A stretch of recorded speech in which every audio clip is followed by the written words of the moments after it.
नमस्कार. तर लग्नानंतर होईलच प्रेम या मालिकेच्या आजच्या भागात आपण पाहणार आहोत. नंदिनी आणि मानिनी जेवणाची तयारी करत असते. तेव्हा मानिनी नंदिनीला विचारते, काय ग? तेव्हा नंदिनी बोलते की पिहूची अवस्था बघून त्या मुलांचा विचार मनात आला, ज्यांची इतकी काळजी करणारं कोणी नसतं. माझ्या ओळखीत एक NGO आहे, रस्त्यावर राहणाऱ्या मुलांसाठी कामं करतात.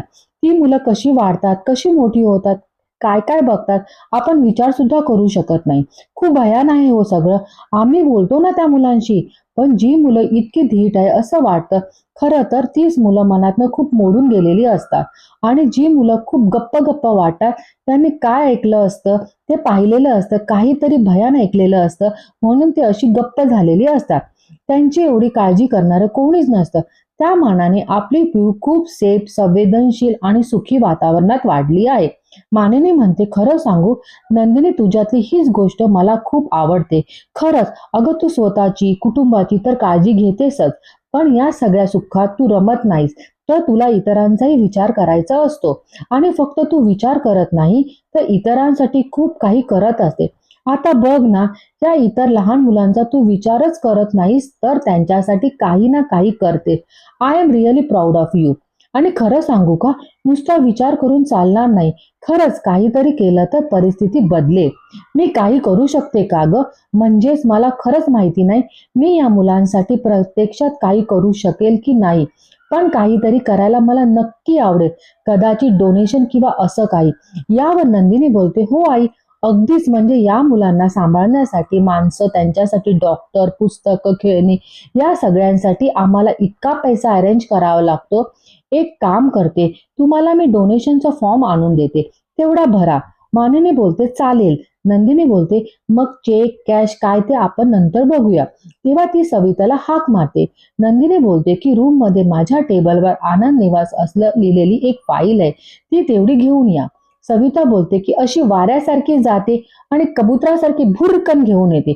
मानिनी हसतच बोलते की ही सविता पण ना, म्हणजे एक नमुना आहे. मानिनी बोलते की नंदिनी, आपल्या पिऊचं काय करायचं? म्हणजे आपण इतकं प्रेमाने तिला विचारण्याचा प्रयत्न करते, पण तरीही काहीच बोलत नाहीये, सांगत नाही आहे. हे असं मनात साठवून ठेवणं, कोणालाच न सांगणं, घरातल्यांनाही न सांगणं, हे सगळं काही चांगलं नाहीये ना. मनात जे काही आहे ते बोलून टाकलं पाहिजे. मुख्य म्हणजे आपल्या घरातल्या वडीलधारा विश्वासात घेऊन त्यांना सगळं सांगायला हवं ना, हो की नाही? आणि मानिनी तिथून निघून जाते आणि नंदिनी विचार करत बसते. दुसरीकडे जीवा फोनवर बोलत असतो, तेव्हा सविता तिथे येते. आनंद निवासची आणि चुकून डिवोर्सची पेपर ती तिथून घेऊन निघून जाते. तर दुसरीकडे पार्थला शिंदेचा फोन येतो आणि पार्थ बोलतो की नाही, आज वर्क फ्रॉम होम करणार आहे. ज्या काही अपॉइंटमेंट आहे त्या पोस्टपोन करा, आणि फोन ठेवून देतो. काव्या घरी नसताना पार्थचा जीव तुटल्यासारखा होतो आणि तो बेचैन होतो. नंतर स्वतःच्याच मनात विचार करतो की नाही पार्थ, हे असं जुन्या आठवणीत रमून काव्यामध्ये गुंतून चालणार नाही. डिवोर्स फाईल केली आहे, ही गोष्ट कायम लक्षात ठेवायला हवी. एकटेपणाची सवय करायला हवी. आणि काव्या असताना ज्या ज्या सवयी अंगवळणी पडल्या त्या आधी बदललेल्या हव्या. काव्य नाही आहे, तीच एक चांगली संधी आहे. मी जाऊन आईशी बोलतो. हे ओझं आता पेलवत नाही आहे मला. मला मोकळं होऊ द्या. आईला सांगितल्यावर कदाचित बरं वाटेल. तर दुसरीकडे मानिनी डायनिंग टेबलवर भाजी चिरत असते. तेव्हा सविता तिथे फाईल घेऊन येते. तेव्हा मानिनी फॉर्म चेक करत असते. तिला काही फॉर्म दिसत नाही. तेव्हा ती बोलते की नंदिनी, ज्याच्यात खूप पेपर्स आहेत ग, काय कुठे तो फॉर्म दिसत नाही आहे मला, येतेस का जरा? तेव्हा नंदिनी बोलते की आई, आले आले. डोनेशन फॉर्म, आनंद निवास असं लिहिलं आहे बघा, ब्लॅक प्रिंट नेम त्याच्यावर. मानिनी चाळत असते आणि बोलते की एवढी ती कागदपत्र, बाप रे, एवढी कागदपत्रे बघितलं की मला टेन्शन येतं ग. तुम्ही मुली कशा सांभाळतात ग, घरातलं पण बाहेरचं पण. कौतुक वाटतं मला तुमचं. नंदिनी बोलते, अहो एवढं काही नाही आई. आली आली, मी 2 मिनिटं फोडणी देऊन आली मी कढीला. आणि ती फोडणी देते तेव्हा मानिनीला शिंकावर शिंका येतात आणि ते सगळे पेपर्स खाली पडतात. जीवा तिथे येतो आणि डिवोर्स पेपर उचलतो. हे बघून तो शॉक होतो. मानिनी बोलते की बाप रे, सगळे पेपर पडले. जीवा दे रे. तितक्यात नंदिनी येते आणि बोलते की आई, सॉरी सॉरी, मी ते कढीला फोडणी देत होती ना, म्हणून शिंका आल्या. मानिनी म्हणते, हरकत नाही ग, जरा हे मला मिळत नाही आहे. तेव्हा जीवा नंदिनीला इशारा करतो की मी वरती जातो, तू पण वरती ये. तर नंदिनी बोलते की हो हो, मी ते एक्झॉस्ट फॅनचं काम करून घेते आई. मानिनी बोलते हा. जीवा बोलतो आई मी आलोच. तेव्हा मानिनी म्हणते आला म्हणजे आता तर खाली आलास ना, जातो कुठे? जीवा बोलतो की मला एक काम आठवलं आहे, ते करून आलो पटकन. आणि जीवा तिथून जातो. मानिनी म्हणते मिळालं तुला? नंदिनी बोलते हा बघा फॉर्म आहे. आणि हो, कडीला उकळी आली का बघा, मी आलेच. आणि ती तिथून निघून जाते. मानिनी बोलते मला का नाही मिळाला मगाशी? तेव्हा तिथे पार्थ येतो आणि बोलतो की आई माझ्यासाठी बोलायला वेळ आहे तुझ्याकडे? तेव्हा मानिनी बोलते अरे आईशी एवढं फॉर्मल कशाला बोलायचं? आईशी सरळ नाही तर सांगायचं माझ्यासाठी वेळ काढ, मला बोलायचं आहे. बोल. पार्थ मनात बोलतो की आता डिओस विषयी बोललं तर आईचा चेहरा पार उतरेल. मला काहीतरी रॅन्डम बोलायचंय असं वाटतंय तिला. कदाचित, पण हे खरं मेजर आहे. काय करू? सांगू की नको? मानिनी त्याच्याकडे पाहते. तर दुसरीकडे जीवा रूम वरती येतो. त्याच्या मागोमाग नंदिनी सुद्धा येते. नंदिनी बोलते काय झालं? तेव्हा जीवा जरा चिडूनच बोलतो की ती सविता आहे ना, मूर्ख आहे मूर्ख. कामावरून काढून टाकलं पाहिजे तिला. अगं आज आयुष्यातून उठलो असतो आपण. हे डिवोर्सचे पेपर जर आईने पाहिले असते तर काय झालं असतं? दुसरीकडे मानिनी पार्थला विचारते काय रे? तेव्हा पार्थ बोलतो काय? मानिनी बोलते काय काय? तुलाच काहीतरी बोलायचं होतं ना माझ्याशी आणि स्वतःच विचार करत बसला आहेस. पार्थ बोलतो की एक फाईल मेल करायची होती, ती केली की नाही तो विचार करत होतो. मानिनी म्हणते काय रे, तुम्ही मुलं पण ना आई वडिलांना धडकी भरेल असं वागतात कधी कधी. असो बोल, काय बोलायचं होतं तुला? पार्थ बोलतो की आई ते. मानिनी बोलते तू बसतोस का? माझी मान दुखते, बस ना. बस बस, एवढ्या दिवसांनी आईशी बोलायला आलाय. आजकाल किती सिरियस असतो रे, सारखा. पार्थ बोलतो की त्याबद्दलच बोलायचंय. मानिनी म्हणते का सिरियस असतो ते? पार्थला काय बोलायचं समजत नसतं. तेव्हा मानिनी म्हणते तुला चहा प्यायचा आहे का? चहा पीत बोलायचंय. पार्थ नको बोलतो. मानिनी म्हणते अरे हा तुझं ते ना शुगरवालं डाईट असेल ना, मी ते डाईट भेळ आणली तुझ्यासाठी. पार्थ बोलतो की डाईट भेळ वगैरे फेक आहे ग आई, मला बोलायचं आहे तुझ्या बरोबर. तेव्हा मानिनी बोलते बरं ठीक आहे, बोल. तुझी आई तुझ्यासाठी पूर्णपणे मोकळी आहे, बोल तुला काय बोलायचं आहे ते. पार्थ बोलतो की ऍक्च्युली काव्या. मानिनी हसतच बोलते काव्याची आठवण येते का तुला? अरे ते सांगता येत नाही आहे का तुला? अरे एवढं काय त्यात, सांग की मग. आज काय प्लॅन आहे की काय?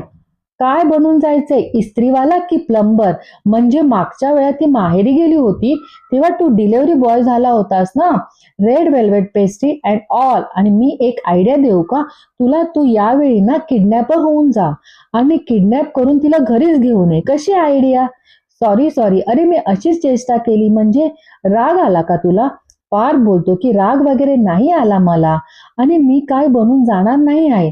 मानिनी म्हणते नाही ना. व्हेरी गुड, शाबास.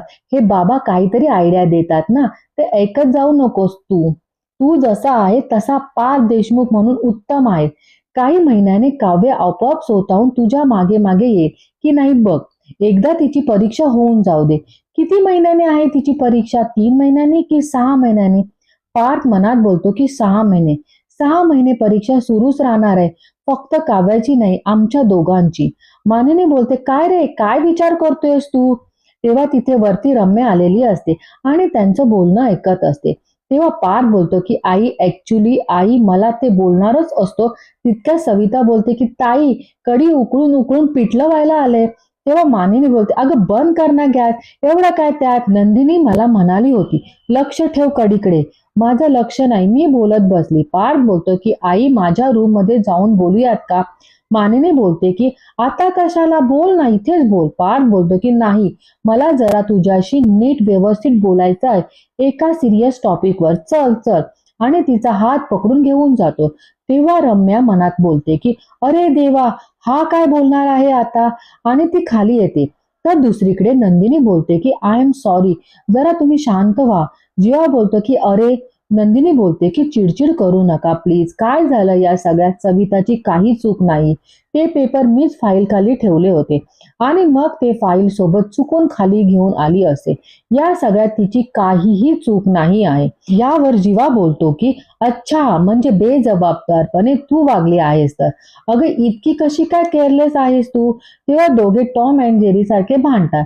नंदिनी बोलते अरे मी काय ब्रह्मदेव आहे का, मला काय माहित आता की सविता सगळे पेपर खाली घेऊन येईल करून. जीवा बोलतो की बरोबर, तुला कधीच काही माहिती नसतं, तरी सुद्धा सगळ्यातलं सगळं फक्त तुलाच कळतं असं तुला वाटतं. नंदिनी बोलते एक मिनिट, मी कधी म्हणाले की मला सगळ्यातलं सगळं कळतं म्हणून.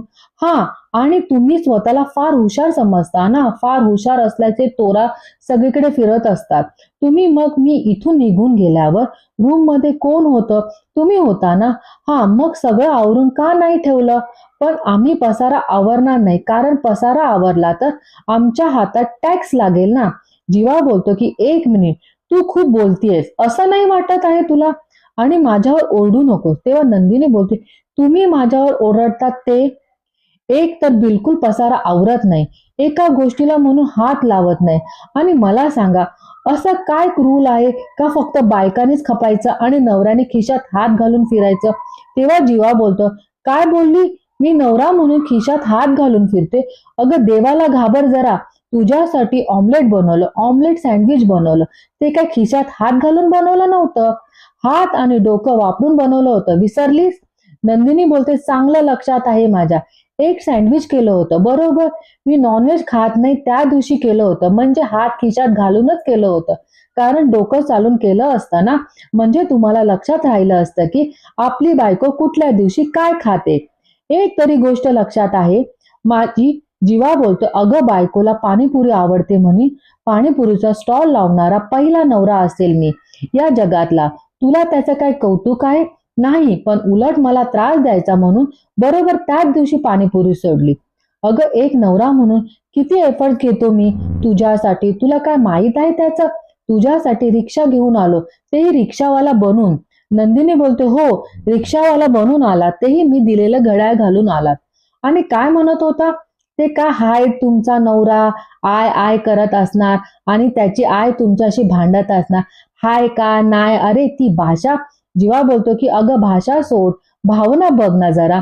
नंदिनी बोलते मी तुमच्या भावना बघू, एवढं माझ्यावर चिडचिड करतात, आरडाओरडा करतात, एकदा तरी माझ्या भावनेचा विचार केला तुम्ही. जीवा बोलतो अरे मग मला न विचारता नको आवरत जाऊस ना पसारा, नाही चिडणार मी. नंदिनी बोलते तुम्ही आणि चिडणार नाही, जोक ऑफ द डे म्हणावं लागेल हा. तर दुसरीकडे पार्थ आणि मानिनी रूम मध्ये बोलायला आलेले असतात, तर त्यांच्या मागोमाग रम्या येते. मानिनी बोलते बोल. तेव्हा पार्थ बोलतो हे बघ आई. तेव्हा मानिनी बोलते अरे तू किती छान ठेवली आहेस रे रूम, किती दिवसाने तुझ्या रूम मध्ये आली आहे मी, म्हणजे मला माहिती आहे तू नेहमीच टिप टॉप ठेवतो. सगळा पसारा करणारा आपला जीवाच आहे, नशीब जीवाचा पसारा आवरायला आता नंदिनी घरात आहे. पार्थ जरा चिडून आई. मानिनी बोलते सॉरी सॉरी बोल. तेव्हा पार्थ बोलतो की तू बस आई मला. तेव्हा मानिनी म्हणते अरे काय. तेव्हा पार्थ बोलतो कुठे काय. मानिनी म्हणते अरे तुझी आणि काव्याची फोटो फ्रेम होती ना, ती आता काढून ठेवली आहे बाजूला. तेव्हा पार्थ बोलतो की कदाचित ती फोटो इथे लावायची गरज राहणार नाही. तेव्हा रम्या मनात विचार करते की पार्थ 100% डिवोर्स बद्दलच सांगतोय मामीला. तो आता अशा झोन मध्ये आहे ना की लगेच सांगून टाकेल. नाही नाही, मला त्याच्या मोमेंट ब्रेक केला पाहिजे, काय करू काय करू असा विचार करत असते. मानिनी म्हणते म्हणजे असं काय म्हणतोय तू. तेव्हा पार्थ बोलतो की मी आणि काव्य आम्ही दोघांनी. तेव्हा रम्या दरवाजाच्या बाहेर पडण्याचं नाटक करते आणि दोघे जण तिथून उठून अगं रम्या काय झालं. तेव्हा रम्या बोलते पाय मुरगळला माझा, अगं आई ग दुखतंय. तेव्हा पार्थ बोलतो की अगं तू माझ्या रूमच्या बाहेर काय करत होती. तेव्हा रम्या बोलते की उद्याच्या मीटिंग डिटेल्स घ्यायला आली होती मी आणि पाय घसरला, सावरता सावरता मुरगळा. मानिनी म्हणते काय ग रम्या, लहान आहेस का तू, पाय घसरायला, एकदा तू काय पडते एकदा वसुताई पडतात, चल उठ. तेव्हा दोघे जण तिला उठवतात. तेव्हा पार्थ बोलतो की इथे बस, मी ऑइंटमेंट लावतो. रम्या बोलते की पाणी हवंय मला. तेव्हा मानिनी बोलते मी आणते. तेव्हा रम्या आई ग करून ओरडते. पार्थ बोलतो की कुठं दुखते इथे? तेव्हा रम्या बोलते इथे. रम्या मनात खूप खुश होते. रम्या मनात बोलते की पार्थ अरे हे तर नाटक केलं होतं मी. तुला डिवोर्स बोलू द्यायचं नाही. पण हा ऍडिशनल बोनस माझ्या लक्षात आलाच नाही. वा वा वा वा वा वा. व्रत वैकल्य करून सुद्धा मिळालं नसतं ते सुख न मागताच मिळतंय मला. I really love you Parth. आणि रम्या त्याला पाहतच राहते आणि आजचा भाग इथे संपतो. धन्यवाद.